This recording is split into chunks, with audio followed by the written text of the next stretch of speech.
En intelligence marketing, on n'utilise pas le marketing de proposition et d'offre de services. C'est débile. C'est-à-dire d'aller dans une entreprise et dire vraiment, on vient de sortir notre gamme de produits cosmétiques, est-ce que vous pouvez être intéressé pour l'utiliser pour faire vos soins? Ça ne fonctionne pas. Ça ne fonctionne pas pour plusieurs raisons. La première raison, c'est qu'il existe des mafias. Ça veut dire qu'il y a des gens qui ont leurs produits, ils ont leur réseau de distribution, et ils n'utiliseront jamais votre produit parce qu'ils ont déjà leur réseau. Il y a des gens qui ont déjà confiance en certains produits et ne veulent pas tester l'expérience d'un autre produit qui pourra nuire à leurs clients et faire en sorte qu'ils perdent leur clientèle la plus chère. Plus des personnes utilisent un service, plus ça donne l'envie d'utiliser parce qu'on se dit que bon, toutes ces personnes ne sont pas connes. Si ces personnes ne sont pas allées là-bas, c'est parce que ces personnes estiment que ce n'est pas pertinent. Donc, le client suit la masse. Donc, ne venez pas pleurer devant le client que soutiens-moi, aide-moi. Non, le client veut aller là où il se rend compte qu'il y a déjà des gens qui y sont. C'est la même chose. Si vous voulez, par exemple, un investissement dans votre projet, les gens vont investir en sachant d'abord s'il y a d'autres personnes qui ont investi.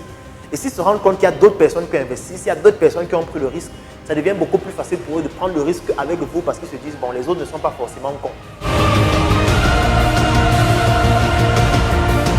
Il n'y a aucun produit et aucun service qui est destiné à tout le monde. Quand vous mettez sur pied votre produit et votre service est destiné à une catégorie très spécifique de gens qui doivent représenter les 80% de votre chiffre d'affaires. Et ces 80% de chiffre d'affaires, en général, ne représentent que 20% de vos clients. Ce qu'on appelle la loi de Pareto. Donc, ça ne sert à rien de vouloir convaincre tout le monde. C'est inutile, ça vous fait perdre du temps. Lorsqu'on est Camerounais et qu'on quitte le Cameroun pour aller par exemple en France et qu'on y travaille ou qu'on y étudie pendant plusieurs années, lorsqu'on souhaite investir, principalement le pays qu'on a directement en tête, c'est le Cameroun. C'est la même réflexion qu'un Béninois va avoir, il va vouloir directement investir au Bénin. C'est la même réflexion qu'un Ivoirien va avoir lorsqu'il va quitter la Côte d'Ivoire. En voulant investir en Afrique, le premier pays auquel il va penser, ce sera la Côte d'Ivoire et ainsi de suite. Vous qui êtes en France actuellement, qui êtes aux États-Unis, qui êtes en Allemagne ou dans n'importe quel autre pays, au Japon, ce que vous devez faire dans votre pays, si vous souhaitez investir plus tard en Afrique, c'est d'identifier dans le pays dans lequel vous êtes certaines entreprises, certaines institutions, certains supermarchés. C'est de vous faire un relationnel avec des personnes qui ont des boutiques, qui ont des restaurants, qui ont déjà établi une certaine notoriété dans le pays dans lequel vous êtes et vous pouvez facilement toucher ces personnes émotionnellement.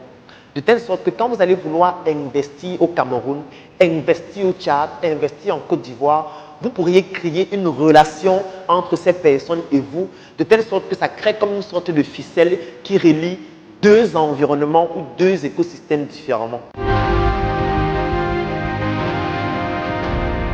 Ce qu'il faut faire, c'est de commencer à investir en utilisant l'argent que vous avez épargné.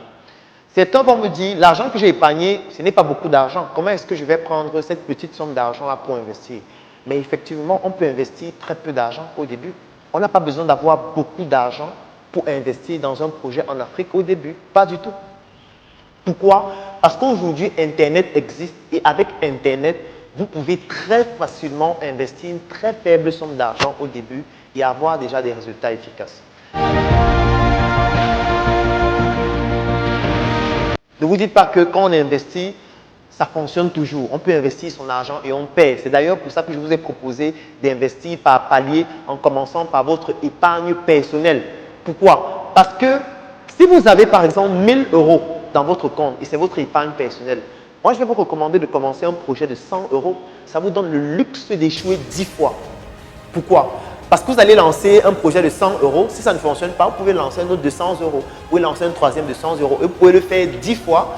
Mais moi, j'ai la certitude que vous n'allez pas échouer 10 fois parce que chaque fois qu'on échoue, on apprend, on gagne en expérience et la prochaine fois, on ne commet plus les mêmes erreurs, surtout lorsqu'on a pris conscience des erreurs qu'on a eu à commettre, lorsqu'on a appris de ces erreurs et de ces échecs.